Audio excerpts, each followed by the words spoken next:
అశోకవనంలో ఒక సింషుపా వృక్షం కింద దీనంగా చిక్కిపోయి ఉన్న సీతమ్మను హనుమంతుడు చూస్తాడు. ఆమె కళ్ళలో కన్నీరు, మనసులో రాముడి ధ్యానముంటుంది. ఈమెయే సీతమ్మ.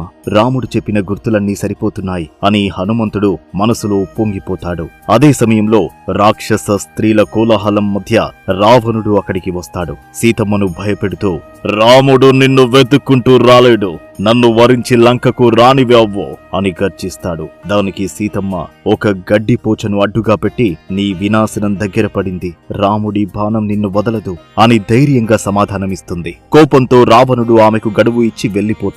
రావణుడు వెళ్ళాక సీతమ్మ ప్రాణత్యాగం చేయాలనుకుంటుంది. అప్పుడు చెట్టుపై దాగి ఉన్న హనుమంతుడు మెల్లగా రామకథను వినిపిస్తాడు.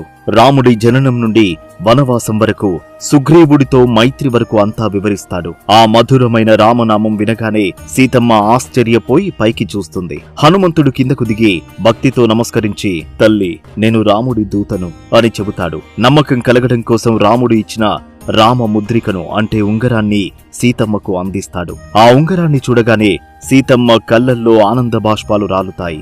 రాముడే స్వయంగా వచ్చినట్టు ఆమె పరవశించిపోతుంది. సీతమ్మ తన తలమణిని హనుమంతుడికి ఇచ్చి రాముడికి తన సందేశాన్ని చేరవేయమంటుంది. కాని తిరిగి వెళ్లే ముందు హనుమంతుడు లంకకు తన ప్రతాపం చూపాలనుకుంటాడు. అశోకవనాన్ని నాశనం చేయడం ప్రారంభిస్తాడు. అసలు హనుమంతుడు అశోకవనాన్ని ఎందుకు ధ్వంసం చేశాడు? రావణుడి కుమారుడు అక్ష కుమారుడి పరిస్థితి ఏమైంది? అది రేపటి ఎపిసోడ్ 23లో చూద్దాం.